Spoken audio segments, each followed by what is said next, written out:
Hi guys, welcome back. Today I'm going to show you how to build this little soda pop ice cooler. It's kind of going to be sort of like a 1950s to 70s-ish ice cooler when we get done. Okay, so the first thing you want to do is take the kit when you have it, and you want to paint the inside tray, or if you don't want to paint it, you can use this foil tape that you can get off of Amazon and tape it. Okay, so I went ahead and painted one side silver with this paint marker. The other side, I'm just going to do the tape just for the tutorial purposes so you can kind of see the difference. If I can peel it off of here anyway.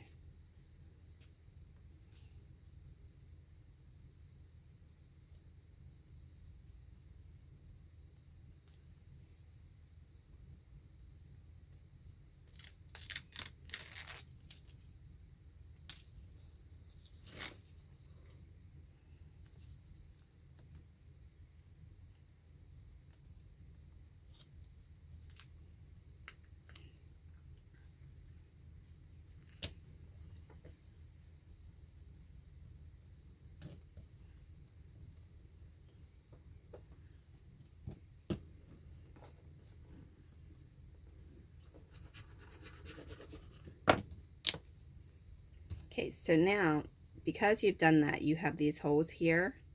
You can either go through and find them with a toothpick like that, to where it leaves like a little bubble on there. And then you can poke through from that side to find your hole. Or you can use a stick pin.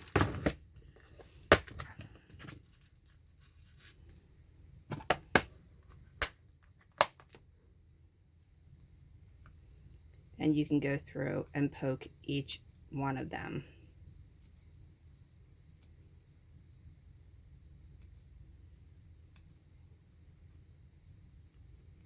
Now remember, this is sticky tape, so once you do this, it's going to put glue on your stick pin, so you're not going to be able to use your stick pin for fabric or anything like that. Alright, now once you've done that, see how they're bubbled up? So now you got to fix that problem. So you got to take the toothpick, which is rounded at the tip, and you got to push it down.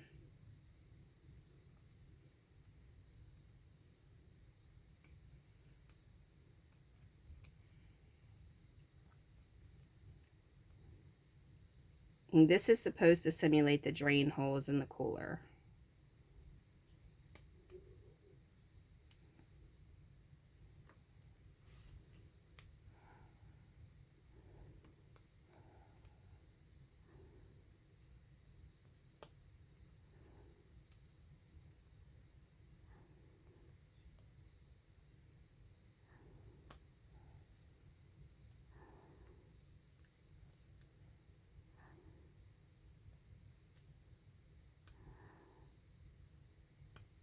Okay, so then you continue that process all the way through. And then to flatten those little holes back out, just take your thing and go back over it again. Like that. And then it'll give you the flat holes again. However, I like the painted look personally because it's less shiny, and I feel like an older cooler wouldn't have as much shine. So I'm not going to do that, but that's an option for you guys. Make sure I get all the tape back out of my holes. So again, that is just the foil tape that they use for HVAC. They sell it on Amazon, and it comes also at Home Depot or Lowe's, one of those hardware stores. You can find it. Okay, so the next thing you need to do is take your drink coolers. And what I do first is I take this piece here and I put it on the bottom with the pattern out, because it's only printed on one side with a pattern. And then I take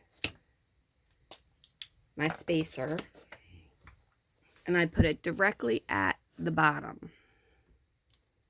And then I'm going to draw my line. And then I know that's the area that I need to paint. So basically, I'm going to go right below this little piece.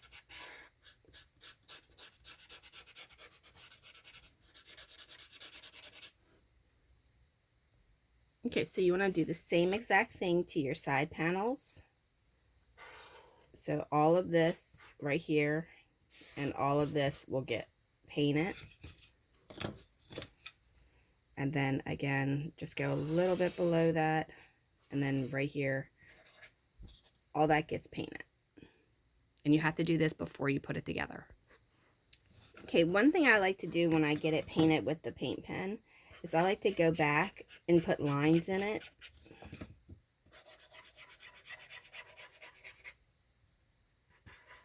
And then I do swirlies, because it makes it look like it's more of a textured metal once it's in the thing and it's put together. Just do some swirlies and some zigzags. And it also hides your flaws of where your pen might not have made it. But see how it's got like that little bit of a texture going on? This piece is dry. It just reminds me more of like what a metal would actually look like. Okay, so now once all that is done, what you want to go ahead and do is there's a pattern side that's on here. It looks like wood, and then there's a non-pattern side. You're going to paint it, so it really doesn't matter with this, but I like to put the pattern side facing down on this one. I'm going to go ahead and put some glue right there, and then right along this little spot here. Then I'm going to take these two and I'm going to put them together. And so that they're square, I'm going to either use my square up tool. If you have the helper tool set, you can do that. Or you can use this little piece of wood that comes with it as a spacer for this bottom piece. And I'm using the super glue from Loctite. I don't have a sponsor or anything for it. I just really like this stuff. Not too fond of the way they keep changing the lids for it, but I guess they're trying to find a solution to the clog issue. But other than that, it's pretty good. Okay, once I have that done, then I want to turn it sideways.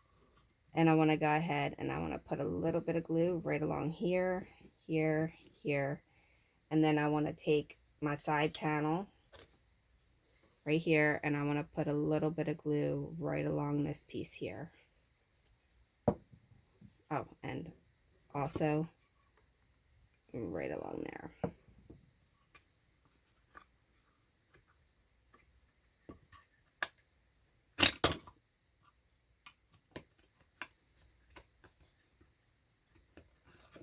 If you really want to give it extra hold, you can also put it on the inside along that edge as well. Nobody's going to touch this once it's together, so I'm fine with it that way. All right, the next step is I'm going to go ahead and put a little bit of glue right here. And then that spacer that we were using, we're going to go ahead and push that all the way down to the bottom.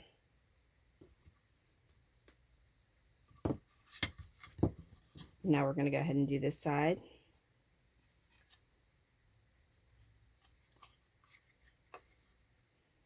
And this is the spot that I said if you want to put some glue, you can put some glue there.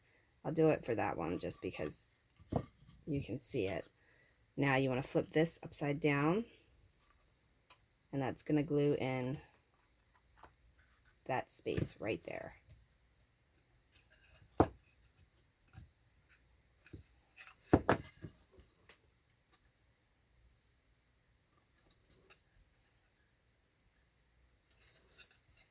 I can see I did not go over quite far enough with that paint marker.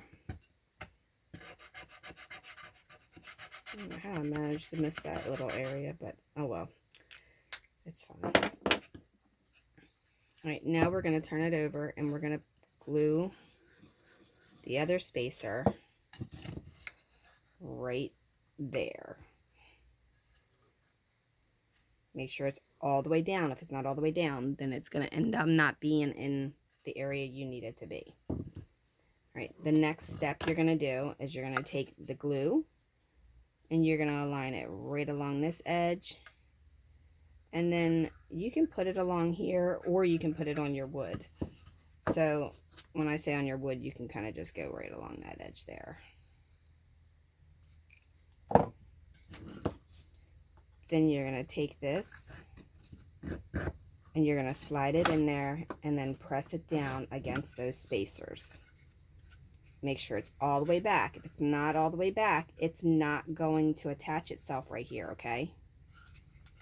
For some reason, I did not paint the edge on this. I don't know what I was thinking. Well, that one I did. Okay, the next step is to put glue all around here.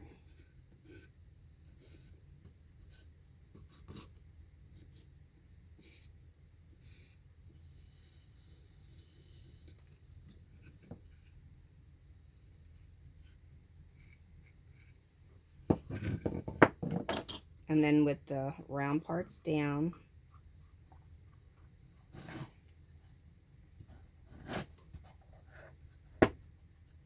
you're going to squish all that together. It kind of goes together like a puzzle.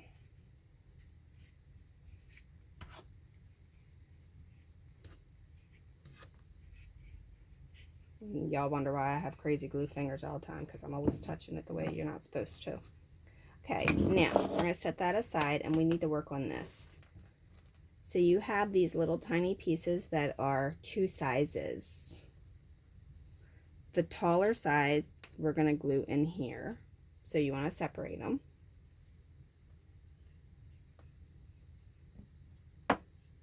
And then the shorter ones we're going to use for the door.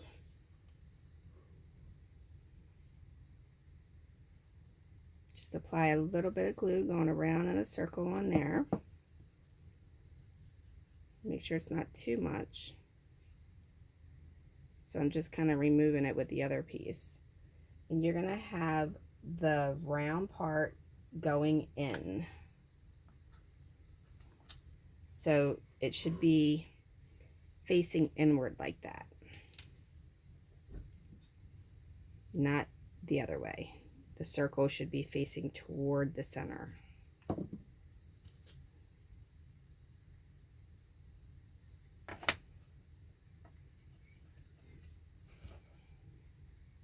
So it should be flat on the bottom, and then it should look like that.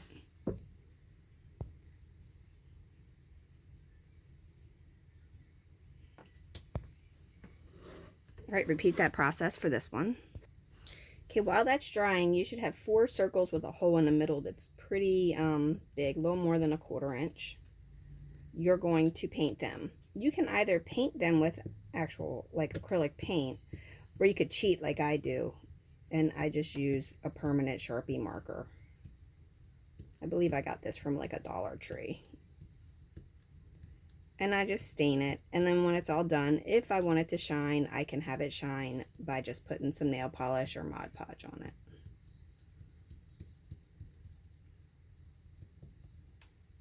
So that's gonna dry. In the meantime, the shorter pieces we are now going to glue on here. So we're going to put a little dab of crazy glue right there. And then with them facing in, I need to pull some of that off of there because it's a little too much. We're going to put that flat to the edge of the bottom and flat to the edge of the side. Make sure that they are facing in now. And it should look like that. If I can get the focus so you can see it, we'll be all right.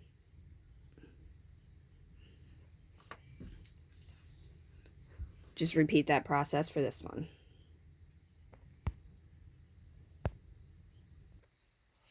Okay, so now you want to go ahead and sand your doors. This is probably one of the few kits that you'll need to sand, but you do need to sand it. You want to sand the edges around here, and you want to sand the back so that the door is a little bit thinner. You don't want it quite a 1/16, and 1/8 is a little tall. So you just want to sand it to where it fits down in there with your hinges. You want to take your hinge. If I can pick up this stick pin.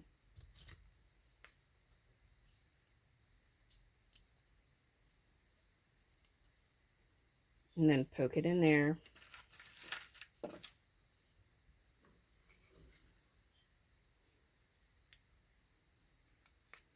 Also, if you're painting it, it is probably going to be easier if you paint it before you secure these hinges. So for the tutorial purposes, I'm not going to paint this. I'm going to just show you what to do to get these hinges to work.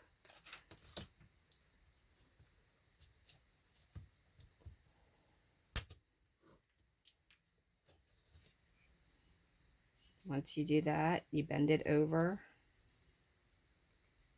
and then snip it as close as you can get.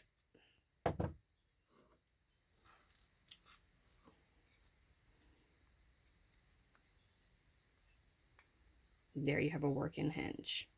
Okay, once you have that done, then you want to go ahead and attach some glue.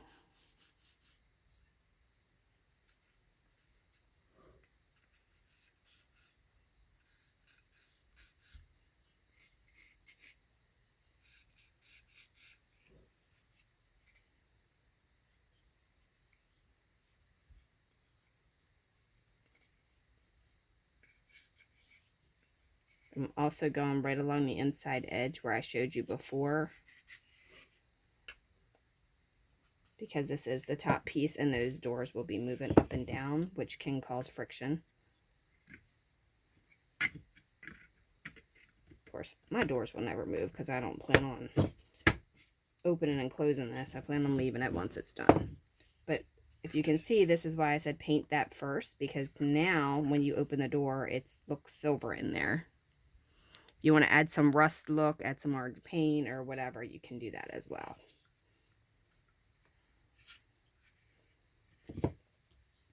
Okay, so the next step would be to put the other door on and then follow through with the wheels.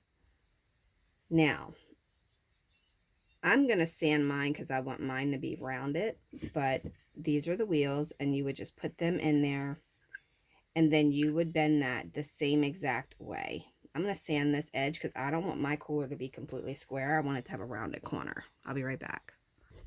Okay, so now I've sanded mine and I'm not going to take and put my wheels on yet, but just so you can see what it looks like. That's what one side would look like, and it would be like that. And then it would open and close for your ice. Now, for the final part, you should have a little hole over here. You can either use like a coffee stirrer or you can use like a wooden dowel. Pretty much anything you want can go there, because it's just supposed to simulate a drain hole. I went ahead and I just took a skewer and then I painted it silver, which it's obviously too long. I don't like it out that long. And then I'll glue it there once it's painted. And then it'll just be like a little drain spout. And then once it's painted, you can go back over it with a thin marker and you can paint the words in, or you can just paint over them and not see them at all. And as far as all of your like little grooves and stuff for the vents down here, just after you sand it, if it's got anything in there, just take your stick pen and just go through and then re-highlight them to get the sand out of there. And then that's it. All right. Well, I'll put this on my Etsy shop and I will see you in the next video. And I'll post pictures of this finished on my Facebook page under Dollhouse, Miniature Madness, and Tutorials. And you can also join the new group that I created under Dollhouse Tutorials / Lori Heisler. All right. Thanks a lot. Have a wonderful, wonderful day. I'll also leave the links below. Thanks a lot.